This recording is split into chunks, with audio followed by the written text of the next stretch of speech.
Welcome to the seventh session of our seminar series, Narrating Emotions in Latin Literature from Imperial Age to Late Antiquity.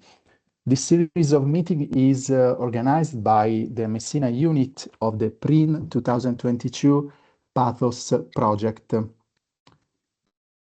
And other guests. A project which is coordinated by Professor Francesca Romana Berno from University of Rome, La Sapienza, and Professor Marco Onorato from University of Messina.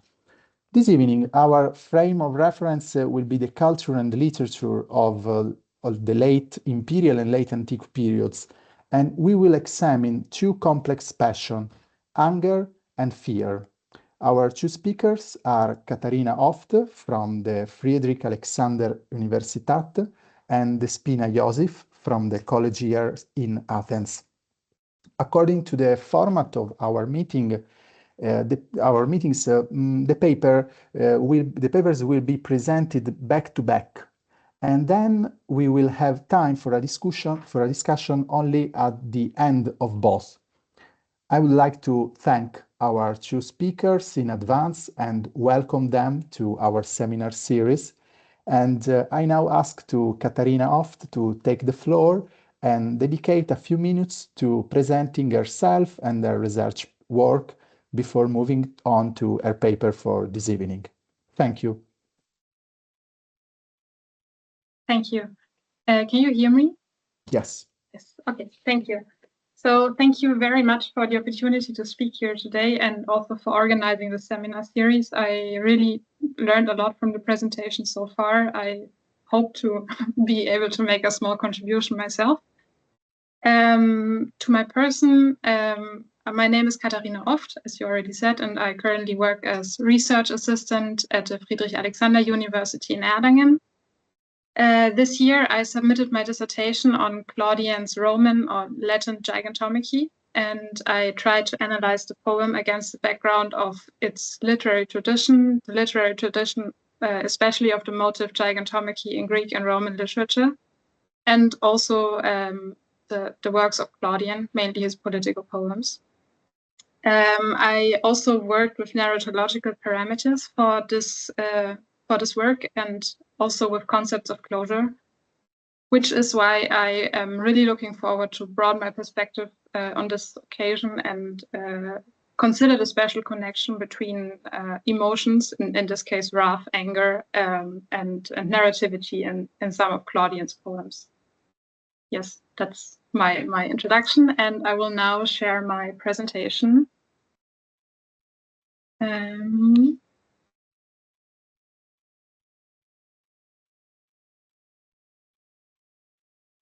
Does it move? Yes, it works. Perfect. Achilles' Menes, Poseidon's Cholos, and Juno's era, since the beginning of epic literature as we know it today, the emotion wrath has a very special place in it. In the cited poems, the plot is rooted in this emotion, satisfying which becomes the overarching goal of the entire plot and the actions that constitute it. Only when the wrath is quenched or appeased, the narration can conclude. The absence of this merely promised element in the Odyssey leaves a certain gap, which could then be filled by another poem of the epic cycle, the Telegony. On this basis, I would like to propose that wrath can serve as an explicit marker of the beginning and the end of the epic narration, and that it can furthermore be seen as a marker of epic narration altogether, due to the primacy of these poems in epic literature of Greco-Roman antiquity. In today's talk, I would like to examine the continuation of wrath as a narrative motive in the poems of Claudian. This late antique poet, who lived at the turn of the 4th to the 5th century AD, wrote for the court of the Western Roman Empire. He represented not so much the interests of the still quite young Emperor Honorius as those of the de facto ruler Stilicho. His political works are usually divided into epideictic poems, panegyrics, and invectives, and contemporary historical epics, although this division has been strongly questioned in recent times. By now, most modern critics advocate for a mixture of epic and epideictic elements in all of Claudian's political poems. In addition to his political work, Claudian wrote a mythological epic De Raptu Proserpinae and several smaller poems, today summarized under the name Carmina Minora. The Roman Gigantomachy, the poem on which I worked on my dissertation and which will also figure in today's talk, is part of the smaller collection.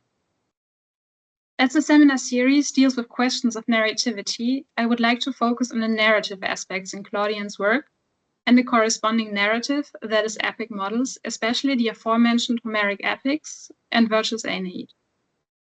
Such an approach is justified not only by the fact that Claudian unmistakably draws on the epic tradition in his poems, as has been demonstrated in a large number of studies, but also by the external evidence provided by the inscription of a statue dedicated to him. It says, En heni birgilioio no on, kai musan Homeru. That inscription suggests that Claudian's contemporaries did not only see him as a political propagandist, as modern critics sometimes tend to do, but as an epic poet and even as one who can be seen as successor of no one less than Homer and Virgil. Against this background, I will analyze selected passages from Claudian's political and mythological poems and try to address the following questions. What impact does wrath have on the narrative plot and the narration itself? Does wrath assume a structuring function by starting a narration which ends with its appeasement? What does a lack of appeasement or newly emerging wrath mean for the closure of a poem? Second, to what extent can wrath furthermore become a generic marker in that the mention of ira marks the beginning of a narration, a whole text as well as a narrative and therefore epic part of a text? To begin with the first question, I would like to briefly outline two theoretical premises on which I will base my analysis of the text. When analyzing the structure of a text, it is important to define the body to be structured. With Jeanette, I want to refer to the categories of histoire, récit, and narration, in English story, plot, and narration. The term story refers to the course of events in the narrated world, while the term plot refers to the structure that is given to those events in the actual narration. In a narratological analysis, as the one I am aiming for here, only the plot as creative product can be a useful subject of investigation. I will use the term narration to denote signs of a narrative act, for example, moving on to a narrative after other elements such as the proem. Second, in analyzing the ending and more specifically the closure of texts, I follow the view of Don Fowler, who states that the closure of text is not given as such, but rather a product of reception. To what extent a text is read as open or closed does not depend so much on the text itself, and certainly not on any intention whatsoever on the part of the author, but rather on the approach of the respective recipients. That being said, there are still certain elements within text which make it more or less likely that a text is read as closed by its recipients. For example, the completion of started storylines. In the case of this analysis, that could be any kind of resolution or elimination of wrath that has arisen. Such an approach to the closure of text is especially relevant in working with poems such as De Raptu Proserpinae and the Roman Gigantomachy, which are often labeled as incomplete or fragmentary, but can thus be perceived as autonomous and complete products. In my introduction, I mentioned the opening function that the emotion wrath assumes in the Homeric epics and Virgil's Aeneid. With that in mind, I would now like to direct attention to three poems of Claudian, in whose beginnings ira also plays an important role.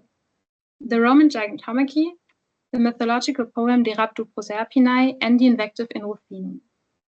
In the interest of time, I will only discuss the content of the respective poems to the extent necessary for understanding the presented sections. The Roman Gigantomachy, text on the left, begins with the motives on Mother Earth for the creation of the giants and the intended overthrow of the Olympian gods. Terra parens quondam caelestibus in vida regnis, titanumque simulcre bros miserata dolores.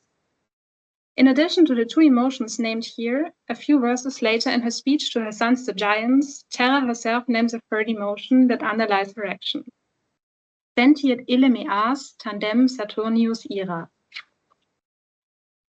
Wrath emerges even more clearly as the starting point for the plot of Claudian's mythological poem De Raptu Proserpinae. After an introductory proem and an invocation of the gods of the underworld, the actual plot starts with the following words.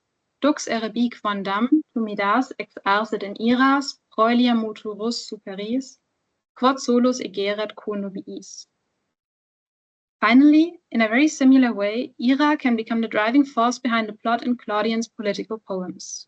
In the invective in Rufinum, the Furies in their envy and anger at the orderly state of affairs on earth and heaven plan an attack, which they will later restrict to the human sphere and bringing forth the creature Rufinum. Invidiae quondam stimulis incanduit atrox alecto, and below, tum cordis sub imo inclusam rapidis patefecit vocibus iram. The parallels between these three texts are conspicuous and have often been treated, whereby different aspects have been focused. Today, I would like to focus on the prominent mention of the emotion ira, which in all three texts is combined with at least one other emotion, envy. This aspect, envy, is clearly named by the corresponding vocabulary invidiae and invida in the invective and the gigantomachy, but it is also unmistakably reflected in the phrase quod solus egeret in the rapto proserpina. This juxtaposition of the two emotions allows us to understand their interaction, as well as the narrative function that the emotion ira can assume. In fact, as appears particularly clearly in the Rapto Proserpinae, envy seems to have been smoldering within the respective protagonists for quite a while, but this emotion alone doesn't seem to motivate any activity or action. It is only when anger arises that the figures begin to speak and to act, and this is exactly the point at which the narratives begin. All three texts mark this beginning with quondam. As the plots progress, the different irae develop in quite different directions. In the invective in Rufinum, the wrath of the Furies is marked as unjustified from the very beginning. Alecto and Megaira rebel against the human as well as the divine order, which are guaranteed by Theodosius on earth and by Jupiter in heaven, as Alecto clearly states. Poenimis igna vae, quas Jupiter arcit Olympo, Theodosius terris. In addition, the proem, which precedes the narrative beginning of the text, had already anticipated the restoration of justice, the punishment of Rufinus, Rufini poena, and implicitly the failure of the Furies. Tolunto in altum ut lapsu gradiore ruant. The poem itself ends with a verbal exchange between Megaira and a personified justice, Justitia, in which Justitia anticipates the inevitable failure of the evil forces. Non ulterius vacabere demens iam poenas tuus iste dabit, tuque expellere die as well as immobaratri claudere recessu. The destructive power of the Furies' anger is thus initially unleashed here in the form of the misdeeds done by Rufinus, while he acts as counselor of the Eastern Roman Empire. But the authors of this wrath are eventually banished in the depths of Tartarus, where they can no longer cause any harm. After the elimination of wrath, with which the narrative has begun, has been anticipated in this way, the poem can end with an outlook for a new golden age under Theodosius' son, Honorius. Iam quaderit laeto promissus Honorius aevo. Even if the realization is quite different from a narratological point of view, wrath assumes a similar function in this poem as in the classical epics. The plot starts with this emotion and can only come to an end when its elimination is reached, or at least, as is the case here, in prospect. From this perspective, the poem can be read as closed, even though the destruction of the forces of wrath is not actually narrated here. Claudian will later, in the second book of this invective, take advantage of this gap and write a second ending for the narrative he had begun in the first book. This ending will then describe the actual punishment and banishment of Rufinus in the depths of Tartarus, and thus bind the two books together into a single unit. I will not elaborate this point further, as this would take too much time and is also unnecessary, as in fact the narrative of the first book alone ends in a thoroughly satisfactory manner, with the angry forces being pushed back. The Roman gigantomachy, which had begun in a very similar manner to the invective, ends in a quite different way. Here too, the wrath of Terra is unmistakably characterized as unjustified by the confrontation of the chaotic forces arising from Terra and the giants on the one hand, and the stabilization of the currently prevailing system by the Olympian deities on the other hand. Unlike in the first book of the invective, however, the Roman gigantomachy does not end with the suppression of the uprising of the giants and the elimination of the angry forces. The poem breaks off in the middle of the battle with a cry for help from the island of Delos. The victory of the Olympians, as well as the suppression of the chaotic forces, is not narrated. It is precisely the absence of this element that led to the poem being often perceived as incomplete by critics.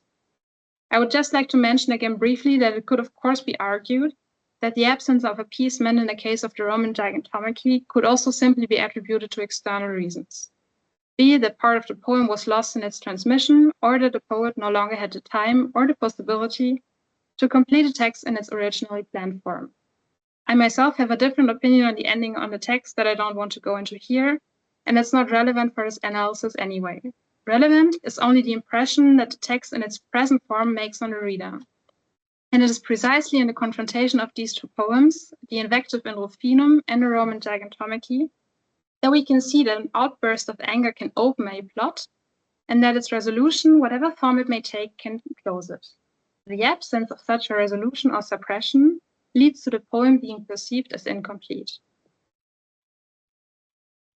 The narrative function of the motive wrath is perhaps most evident in the last of the three mentioned poems, De Rapto Proserpinae. In this poem, Pluto in his anger threatens to dissolve the world order in its existing form. Haene reluctatis iterum pugnantia rebus rupescent elementa fidem. Unlike in the two other poems, however, the fates hold out the possibility of a peaceful solution. Posce juvem dabitur conjux. Pluto follows his advice and sends Mercury as messenger to his brother Jupiter, who now has to make a decision. Quaetale sequatur conjugium studiosque villit pro sole recessus. Immediately afterwards, the attention of the reader is directed to the only daughter of Ceres, Aidnaiae cererit proles unica. Without this needing to be explicitly stated, the reader understands that it will be Proserpine who will follow Pluto, more or less voluntarily, into his realm.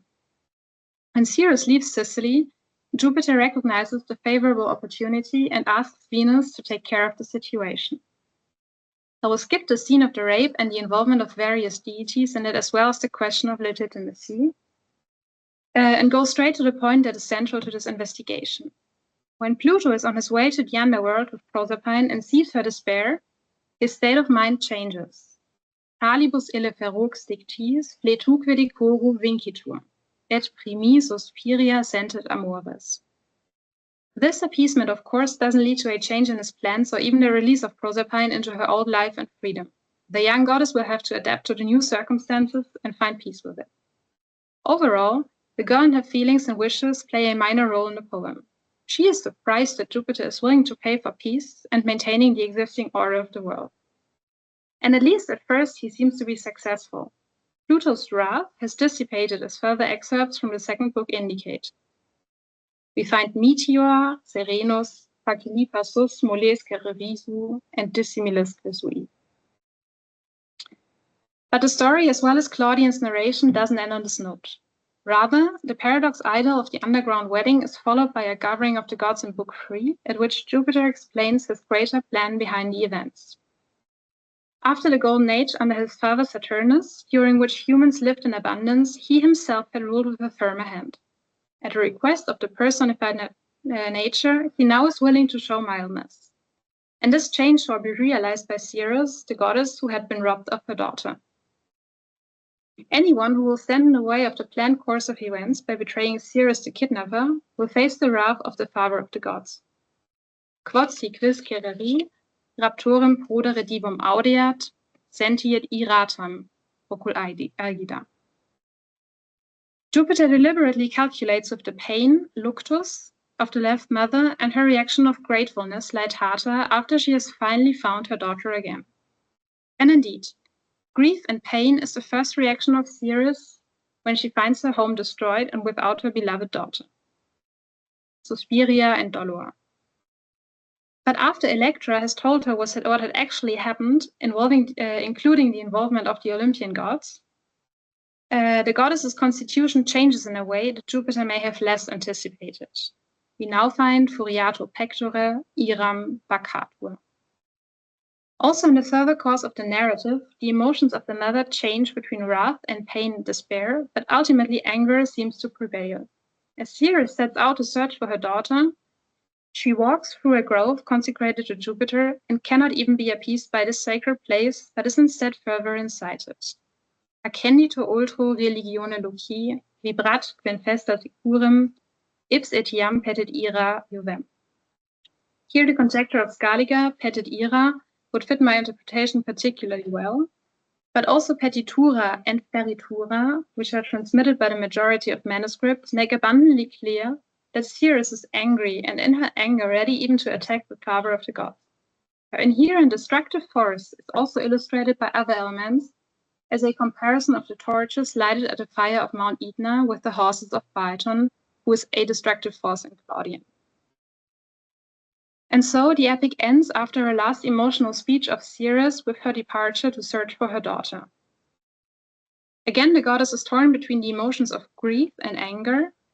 Even though the notion of anger may be less obvious here, we find still various terms that may refer to a certain rage and destruction. Primatur, ferit, acenso aequore, exterita. This text is particularly important for my analysis because the motive wrath does not only figure once, but twice in the narrative and intertwines. The initial wrath of Pluto can successfully be appeased by letting him marry Proserpine with the consent of the father of the gods. This storyline, which began with his anger, thus comes to a successful conclusion. However, this appeasement of one wrath is accompanied by the simultaneous emergence of a new one, the wrath of the mother of the young goddess.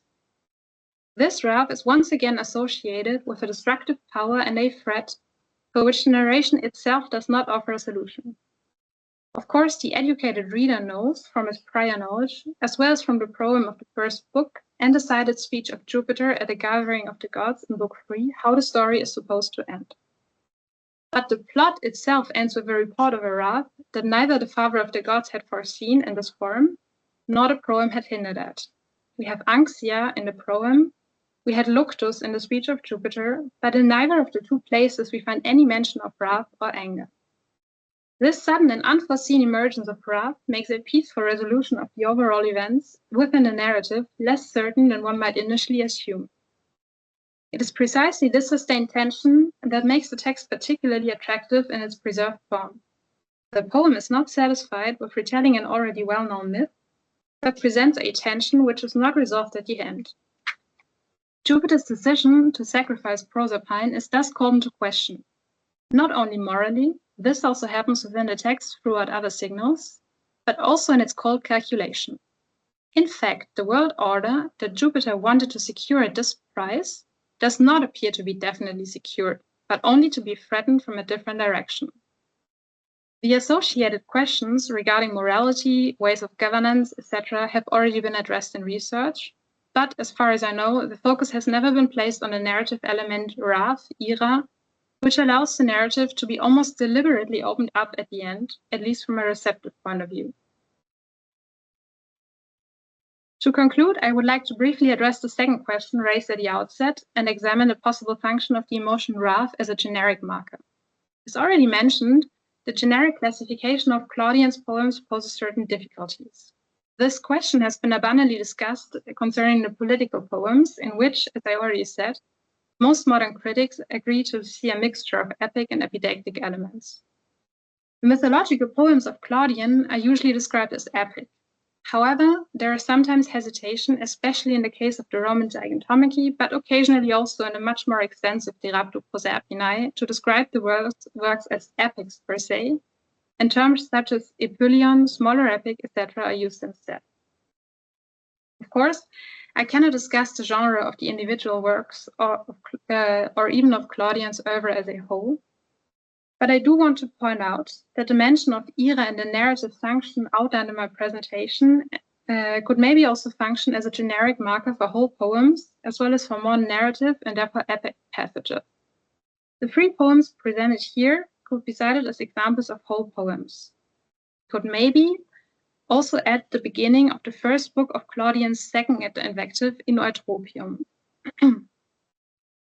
which starts with an enumeration of several prodigia, bad signs, in connection with the consulate of the eunuch Eutropius. In the proem, the narrative voice asks, Quae tantas expiet iras victima? and seems thus to suppose that the cause for so many bad signs has to be the wrath of a god. After this beginning, the invective goes in a different direction, but the initial question about divine wrath and the possibilities of its appeasement reminds the reader of epic poetry, not least because of the echo of Aeneid 1:11, tantai nanimis caelestibus irae. Ira assumes a similar function in the historical epic De Bello Gildonico, in which, in the face of a current crisis, Roma asks about a reason, since all anger that she can think of has already been atoned for. Satiavimus iram sigva fuit. Once again, the plot starts with a crisis, and once again, the first impulse is the search for divine wrath. As the figure speaking is the personified Roma, there is also once again a link to the Aeneid via the implicit mention of Juno's wrath treated there. I lastly want to mention the possibility to open a narrative section further on in the text. To a certain extent, we already encountered this effect in the invective in Rufinum and in De Rapto Proserpinae, but a mention of Ira occurs not at the very beginning of the text, but at the beginning of the narrative proper, after the proem and an invocation of the gods. Another, maybe clearer example of this possible function can be found in the historical epic De Bello Pietico. In this work, epidactic elements initially predominate. We have invocations and syncreses. But at the beginning of the actual narrative, we once again come across the mention of Ira as possible cause for the movements of the gods. Soi fata vocabant, soi gravis ira deum. The technique employed is the same as in the two examples mentioned before. In the face of a negative turn of events, divine wrath is immediately thought of as the reason. The fact that this marker occurs not at the beginning of the text as a whole, but at the beginning of a narrative section, shows maybe even more clearly the possibilities associated with this motive as generic marker. Of course, Claudian's oeuvre also offers other diverse and very different links to the epic tradition. But it is perhaps not unreasonable to assume that the structuring function of the motive Ira, and thus the emotion that played such a prominent role in the Homeric epics and the Aeneid, also represents a conscious reference to the great models. This does, of course, not automatically and exclusively make the cited works epics, but it does bring them much closer, at least in this respect, to the epic tradition. Perhaps it is no coincidence that the references presented are found exclusively in poems that are not primarily occasion-related. That is, the mythological poems, the so-called historical epics, and the invectives, but not in the consular panegyrics. Thank you very much for your attention. I look forward to hearing your thoughts and suggestions, criticism on my ideas. Thank you. Thank you very much to you, Katharina, for this paper, which was perfectly in line with the theme of our seminar series, perfectly as we conceived it. And it offered a close reading of Claudian text in such an interesting way, because I noticed a synergy of narratological aspects, generic perspectives, and intertextuality. So we will discuss this further in the debate, but thank you very much. And now I hand the floor over to Despina IOSIF, and I also ask her to take a few minutes, if she would like, to introduce herself and tell us how her paper fits into the trajectory of her research. Her paper of this evening, naturally, fits into the trajectory of her research. So thank you, and listening to you. And I will help you with the presentation. So I start the sharing of the screen. It's wonderful to be here, and thank you so much for organizing such a successful series of lectures so far. It was very successful. Thank you, Ignazio. It's so good to be here. So my name is Despina IOSIF. I am an ancient historian. Emotions is one of my research interests, and emotions, especially in early Christianity. But today I would like to invite you to concentrate, us to concentrate on fear as a very important emotion for the early Christian church. Is it possible to have the next slide, please?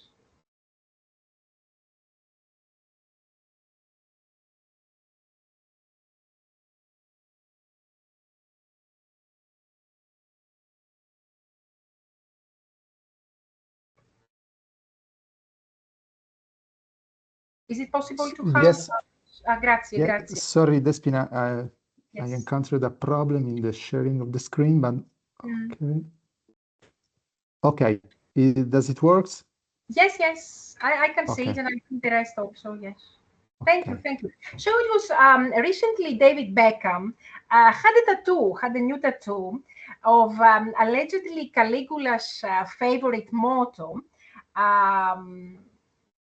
let them hate as long as they fear me. So fear is one of the most powerful driving forces in the history of humanity. And some have argued that one aspect of religion is to disperse fear and to comfort humans. But religion, as it happens, often relies on fear.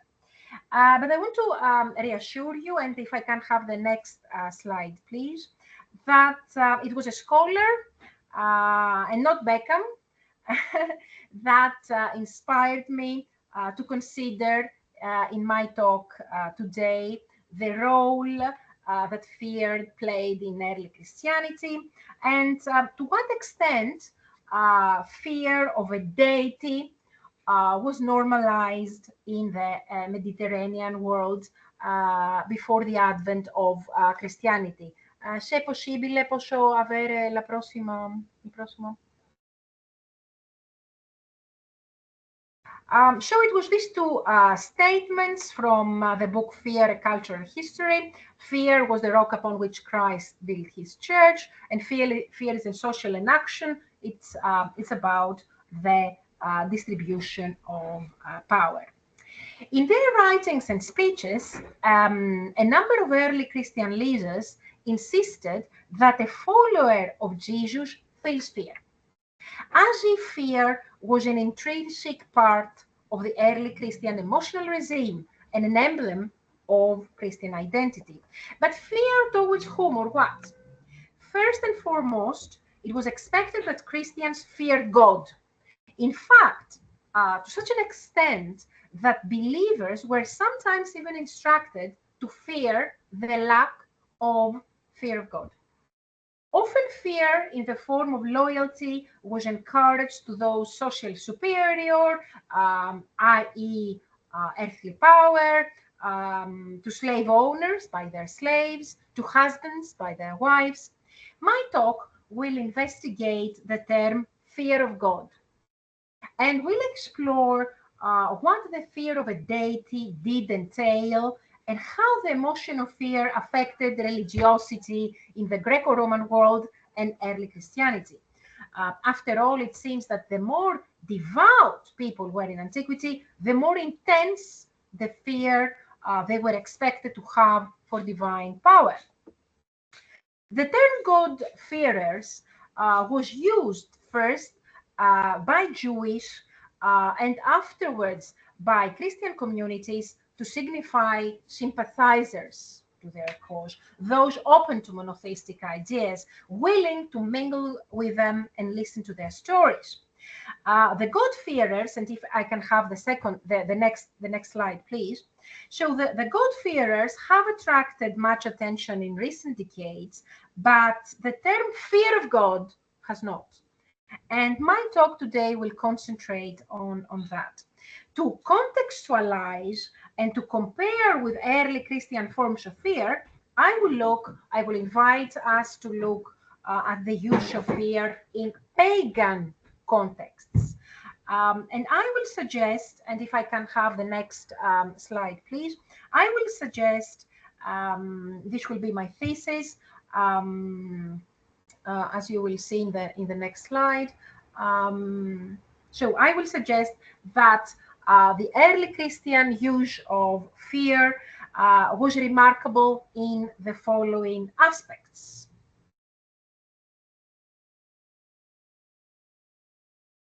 First, in I cannot see. Sorry. Yeah. No. It's the next one, please. Yes.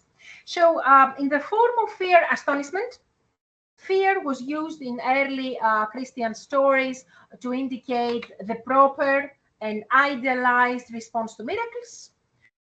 Second, in the face of acute danger and death, as in the Martyr Acts. The lack of fear and its replacement by joy was a pervasive emotional ideal. And third, in the form of fear dread, fear was used as an emotional ideal that designated total devotion.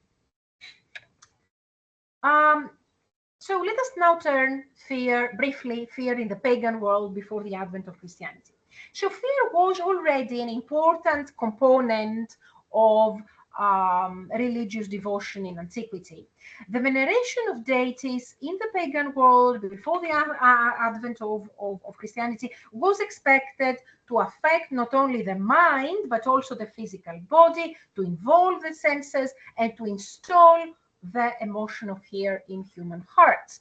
According to ancient authors, mysteries and rituals were meant to provoke strong emotions, including fear. Divine appearances in visions and divinely inspired dreams often induced fear, and thus expressed by other ancient voices. Representatives of the gods sometimes inspired fear. May I have the next slide, please? Emperor Julian wanted every one of his contemporaries to stand respectfully and in fear when they confronted a statue or an image of a pagan god. In the pagan world, fearing the gods could have many meanings, but it primarily signified that one believed in the gods and as a result behaved in a decent and proper way. This idea had a long tradition. In the Homeric epics, for example, fearing the gods primarily meant that one was hospitable towards travelers at an age when travel could be full of hardship and nasty surprises. In Hesiod, it showed respect towards one's parents. In Thucydides, fear of the gods was appropriate since it made people compassionate. In other cases, fear of a deity was a synonym to conforming to traditional religiosity and keeping silence, as one was supposed to, about the sacred rituals performed during mysteries.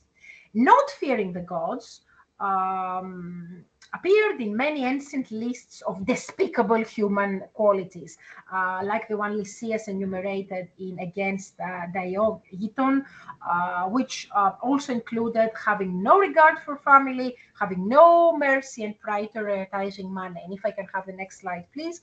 Fear the gods, honor your parents,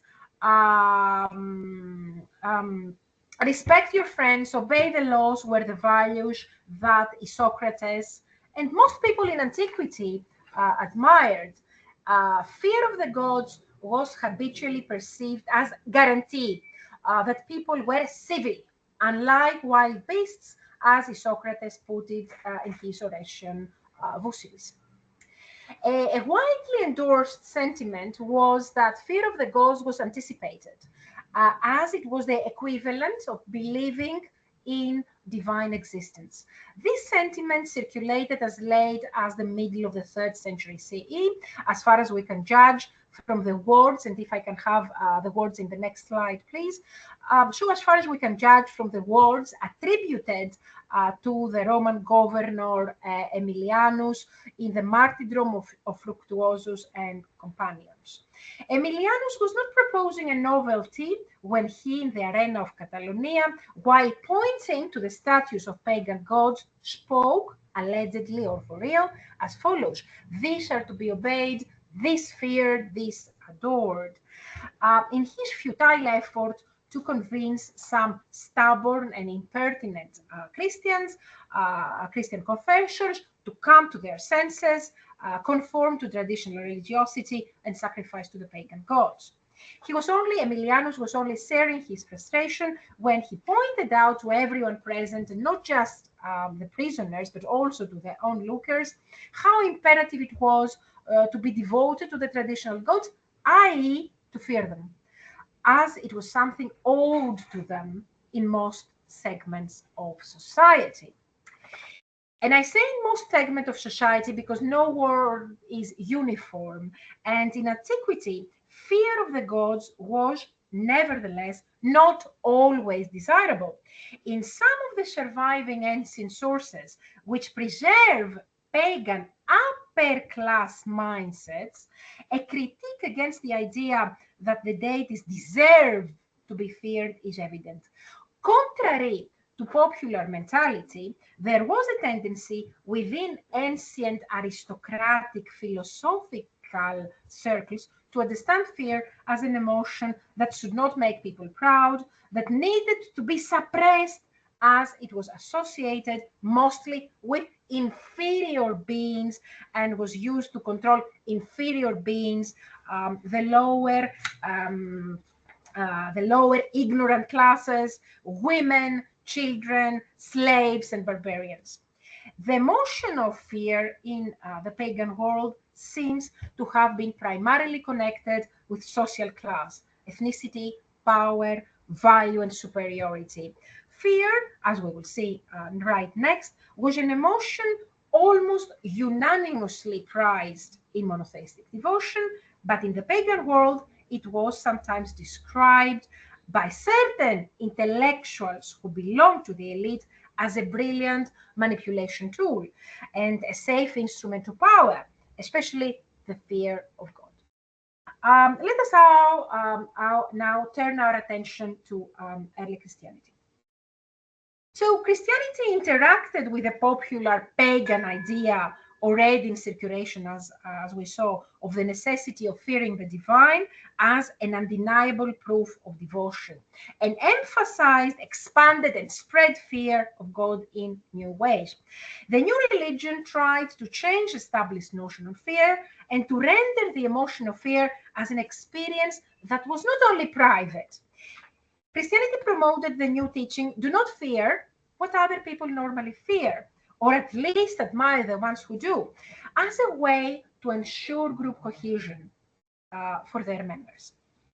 Approaching God in fear was recommended in early Christian literature. Salvation was to be sought in fear and sometimes even in dread, and devotion was to be demonstrated in fear and sometimes even in dread, as New Testament authors sometimes taught. The Roman centurion Cornelius in Acts 10.12 had the perfect faith because of his fear of God, his charity work, and his prayers. The Protevangelium of James, which, yes, we see now, thank you so much, Ignazio, in the last decades of the 2nd century, ends with the following words: grace shall be with all those who fear our Lord Jesus Christ. All creation serves, all power obeys, fears and trembles God, was still triumphantly announced in the 6th, or some say 7th century. They date the work in the 7th century. What exactly such statements meant and how they were understood by their audiences, we may never be able to ascertain with confidence. Maybe the term phobos, the term fear, did not always imply fear or dread the way we understand it today. Maybe it implied religious awe, respect, amazement, astonishment, surprise, anxiety, or the term simultaneously contained more than one of these elements depending on the setting and the intention. The early Christian world was not uniform, and there are in the Gospels a few messages, admittedly brief, on the significance of freedom from fear. May I have the next slide, please? We will free you from fear is declared in Romans 8.15, and the same is also declared in the 1 John 4.18. Similarly, Jesus appears in the mid-2nd century Epistle of the Apostles 46 to invite people to fear no one. It's impossible due to the lack of context to determine if freedom from fear of God was also in the minds of those early Christians who penned such statements. Yet, we can discern 3 trends in ancient Christian fear expressions. Those that relate to miraculous acts and events, fear expressions in martyrdom contexts, and fear as an expression of total devotion. If I can have the next slide, please. So fear in early Christian devotion is naturally influenced by Hebrew models. The idea of fearing God seems not to have been as prominent in the New Testament and in many of the early Christian apocryphal Gospels as it was in the Hebrew Bible. This could have been because fearing God was already taken for granted by the audience the Christian Gospels addressed, or because there was a conscious effort from the early Christian leaders to keep a distance from their Judaic peers as far as devotion was concerned. It's impossible to know with confidence. What was mostly discussed in the early Christian canonical and in the apocryphal Gospels was human fear in connection to miracle working. In early Christian presentations of miracles, the conscious efforts to avert fear in the form of agitation and instead to induce fear in the form of awe are not hard to detect. The text clearly attempts to shape the audience's experiences of fear and awe in certain directions. Early Christian literature is full of description of miracles, and the intensity of the experience, the unexpected subversion of everyday occurrences, was clearly meant to leave witnesses and listeners of the stories in fear admiration and not in fear alarm, and to strengthen the ties between the members of the new religion. Miracles cause astonishment and ecstasy in order to avoid unnecessarily strong reactions and misunderstandings, and in order to reassure people that the miracle came from a benevolent authority. Angels and Jesus appeared prior, during, or after a miracle and exclaimed to startled humans, "Fear not." Prior to the exorcism he was about to perform, the apostle Andrew had to calm down the bystanders and warn them not to fear, as Gregory of Tours wrote in the middle of the 6th century in his Epitome 27. And when eventually the pagan authorities came to arrest the apostle, his face shone, causing them to fall down in fear. The ability to perform in public miracles and signs, simia caterata, left a strong impression on the ancient crowds, mainly religious awe. This was an idealized emotion for the text's audience to emulate. The news of a miracle having been performed traveled fast and impressed not only those who had witnessed it, but also those who later learned about it. The sensational news of miracle working spread rapidly to the benefit of the new religion. Fear had different facets, and some of them brought conversions and solidifications of religious identity. May I have the next slide, please? In ancient Christian martyrdom discourse, fear played another significant role. Even the dead ceased dead because of fear of God, is written with pride in the mid-3rd century martyrdom of Paionios. It seems that the early Christian martyr acts portray a universe almost untouched by fear, if it were not for the fear of God connected with devotion. The new heroes of the day attracted admirations and sometimes even sainthood precisely because they defied humanity and defied expectations, primarily as a result of the way they handled the emotion of fear. Emotions mediate the boundaries between bodily space and social space, and emotions in early Christian martyr acts were not as they were expected. When caught, imprisoned, interrogated, tortured, and killed in public by the earthly authorities, fear, dread would be an emotion to expect. In martyrdom accounts, however, the emotion of fear is substituted with joy and sometimes even laughter. May I have the next slide, please, to prove my point?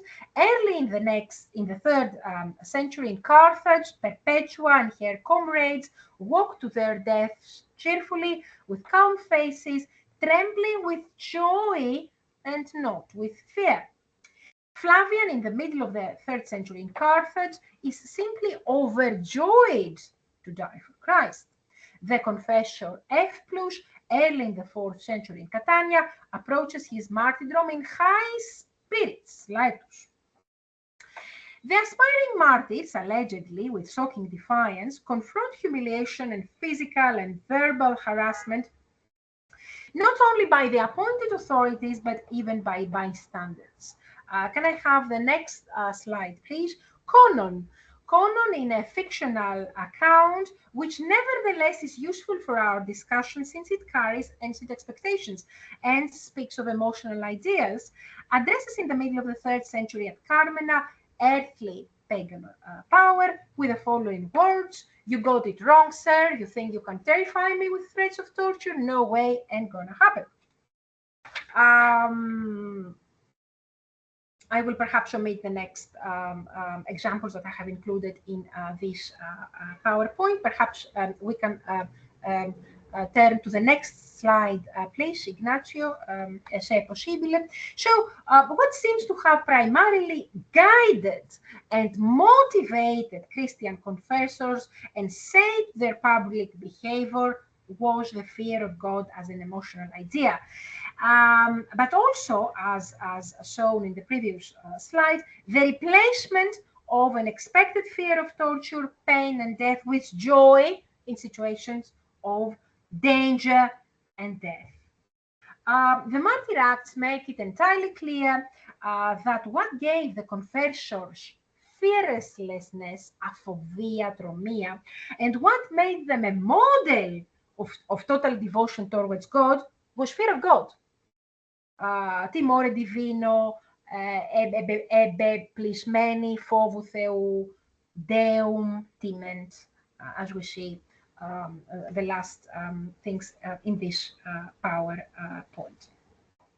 So in reality though, there must have been a lot of terror in connection with being expected to be killed under such circumstances as the martyrs. It is clear that the accounts attempt to shape emotional responses in their audiences. There must have been a discrepancy between text and real life, but perhaps not in all cases.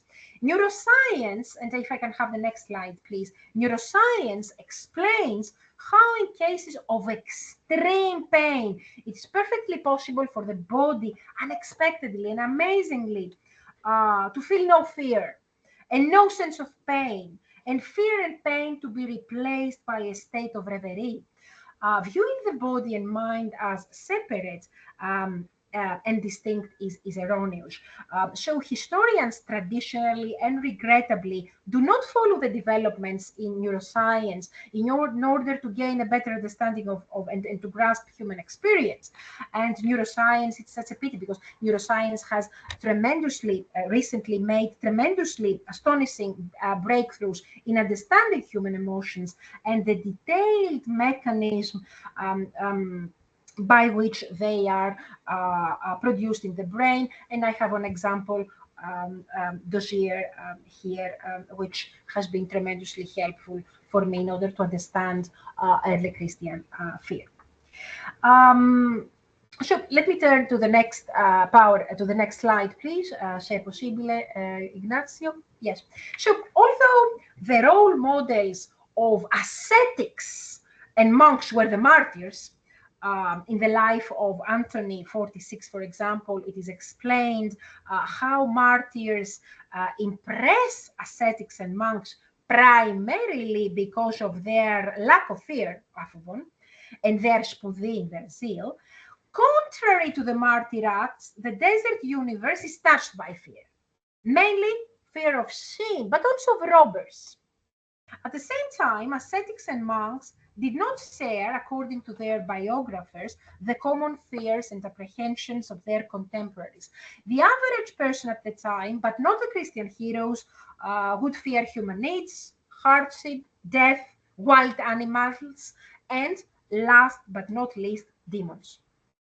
Early Christian ascetics and monks were, out of total devotion, supposed to be rendered immune to demonic interference. This idea is central in the life of Anthony. The saint was not deterred nor frightened by demons. Demons allegedly with nothing more than to agitate Christians, especially totally devoted Christians, i.e. ascetics and monks. So mastering demons was a real struggle as demons, it was believed they were bullies. Saint Anthony provided his disciples with some valuable advice on how to distinguish angelic visions from demonic ones, explaining that with angelic visions, the emotion of fear is eliminated and turns to joy. His last words to his disciples, according to his biography, and this is how the biography ends, were, "Let no demon scare you." Christian overachievers were allegedly or for real untouched by demon attacks. Due to their total devotion to God, ascetics and monks proved to be superiors to demons, and their superiority equaled freedom from demonophobia. The resilience to fear, the impassivity, ataraxia, that they showed was supposed to be acknowledged and celebrated, impress admirers, deepen the faith, and connect the faithful. So let me turn to my conclusion. Let's skip the next slide, and let's move to the conclusion. Thank you. So how was fear of God translated and transformed in practice in the early Christian universe? Fearing God in early Christianity often meant believing in God and behaving in an appropriate way, i.e., being devoted and obedient to God's representatives on earth, who knew what was best for their flocks. The Apostle Paul, I'll give you an example, set the tone of exemplary Christian devotion when he congratulated the citizens of Corinth on having welcomed his associate Titus obediently, i.e., in fear and in dread. Fear of God and his representatives was an ideal and a signal of correct devotion. Yet, we can point to a few more facets, as I hope I have shown. In early Christian literature, new emotional ideas started to appear. Narratives, and if I can have the next slide, please, show narratives, as Feld has already shown, are tools for shaping, training, and handling emotions, and they have emotional effects as they elicit emotions in readers and listeners.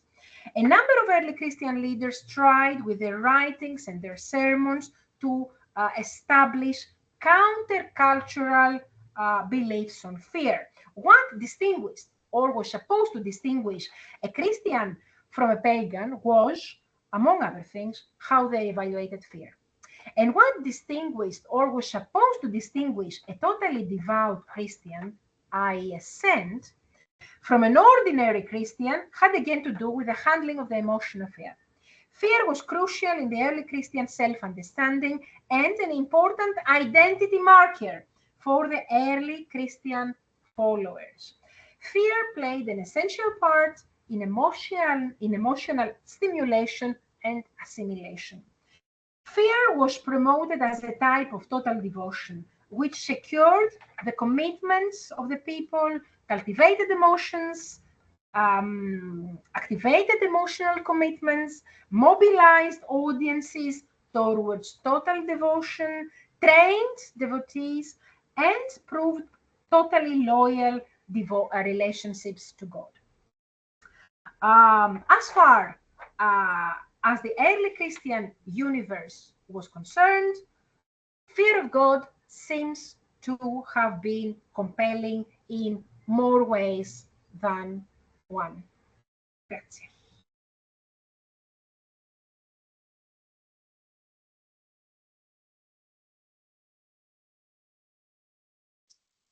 Thank you, Despina, for your presentation.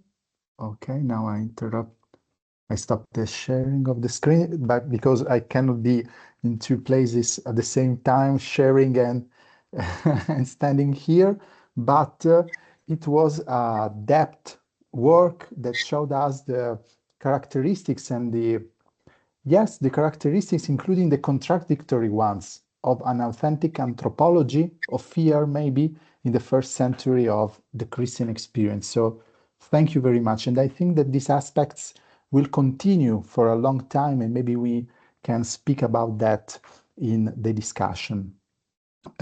Well, now we can open the floor for the debate, and I don't know if there is some question, but as the discussant, I will take the liberty of starting, maybe waiting for other questions in the. Okay.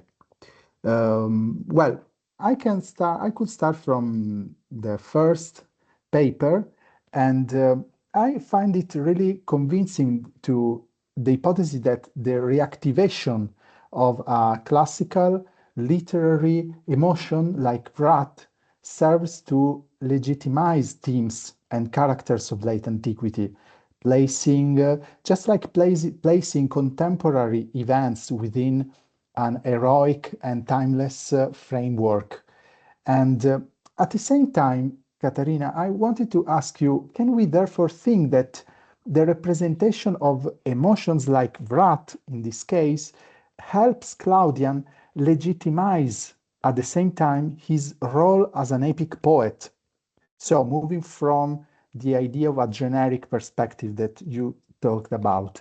So should his Claudian's ability to narrate and manage the wrath of mythological or historical characters also be understood as a sort of a metaphor for his ability to control the narrative and the tradition itself? I don't know, is sort of absurd idea, but it's like a meta reading inside your reading. Thank you. Yes, I think somehow that's as we can read it, actually. Like we read this text, and for my part, and also in the commentaries, they have the same association. So the epic models are immediately brought to mind. So I think that is a clear sign that we can think of the epic tradition. And I wouldn't assume this on the basis of the role of wrath alone, but I think that in combination with other elements in Claudian's poems, we could come to that conclusion, especially considering the fact that, as I tried to highlight at the end, this role of wrath is kind of limited to a certain kind of poems. And those are not the consular panegyrics, which are often also, from a modern perspective, considered as less epical than the other poems. So I think that kind of goes in line, maybe. Still, there are also in the historical epics, for example, many epidactic elements as well. So they are not merely epic, but they are also epic, and maybe because or somehow the role of wrath contributes to that fact, somehow more epical than the other works. It's very clear from your presentation that it's a sort of, in Italian we could say parola chiave. It's a thematic word, it's a very important word, and also the imagery of wrath. We have a sort of a standard from epic, so it's very interesting to see how it returns now in this type of epic or not poems, but it's a clear sign, I'm sure, of the idea of Claudian to be inside of a tradition, and emotions can help to identify certainly this type of things. So thank you very much. It's always very interesting to talk about Claudian. And also for Despina, I'm working on fear in Christian Latin poets and writers of the 4th to 5th century.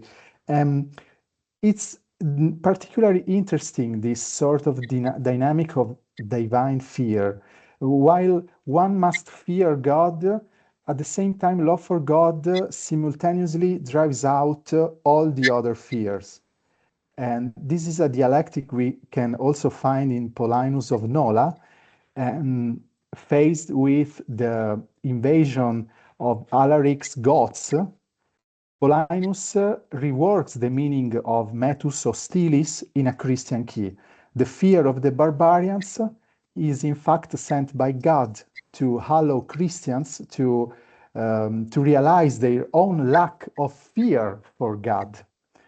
And in this way, by re-establishing timor Dei, every other metus can be put aside. Faith in God and the fear of God allow one to put aside fear of everything external. And for example, Paulinus says, I wrote it, quia non metuendi causa timere Deum, quem quisquis non timet unum, omnia iure timet.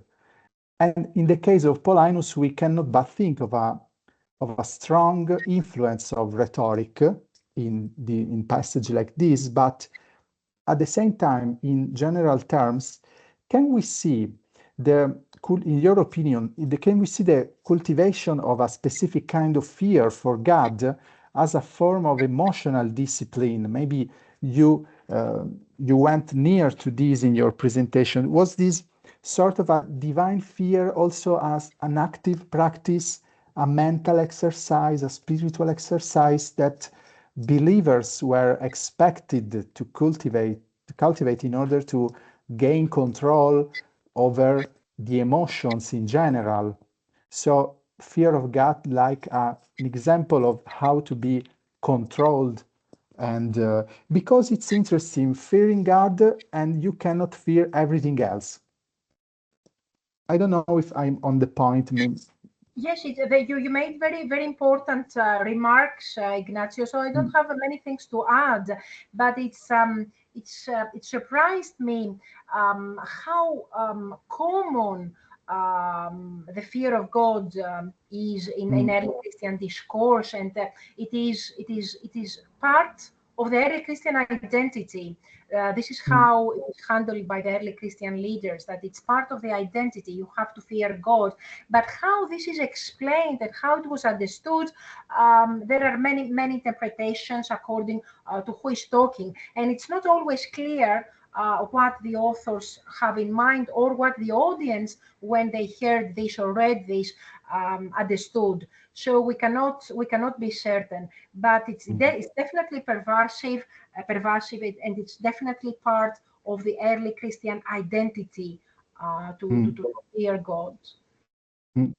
I could also well, I read that the word for timor Dei, the Junctura timor Dei, became extremely popular, for example, between the 4th and the 5th century, and also with the word timor becoming so much more popular, and thanks to this association.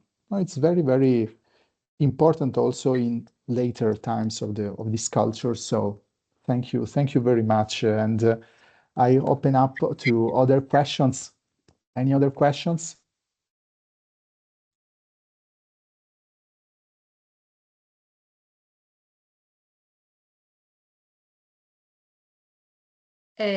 Posso?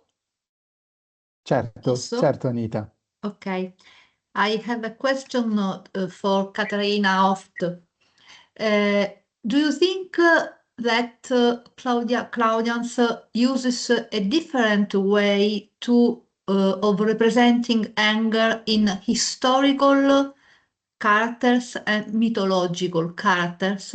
For example, a different language, tragic language for mythological characters, and less tragic for historical characters. Excuse me for my bad English, but I would like if you think something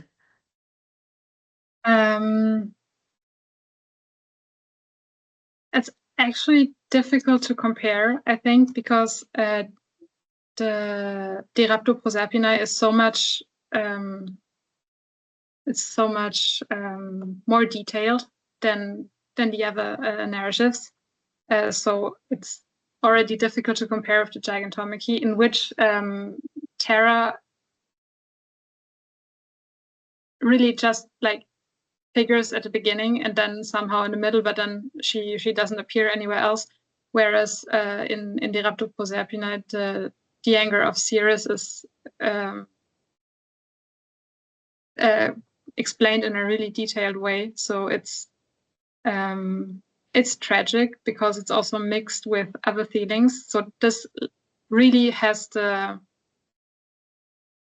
arises compassion for her, because she suffers from her daughter being taken away from her, and I think that is that's something else which makes this epic more complicated than the Gigantomachy, as well as also the invective, because the characters are angry, but they don't have the right actually to be angry, so they are wrong from the very beginning, which is not the case.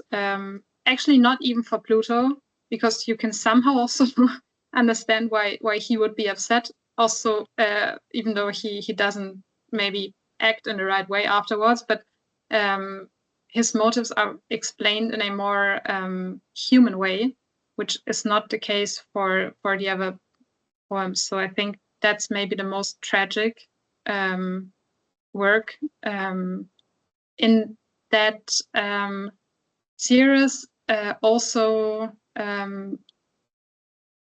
feels other emotions. So she also feels Dodor and Luctus. She's sad. She feels pain, which is not the case for the Furies or even for Terra and the Giants.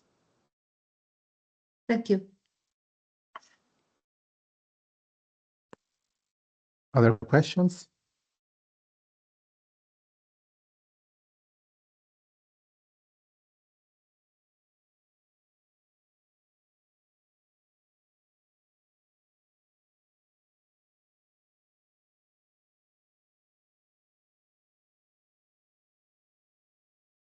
Well, maybe also in the chat, you could write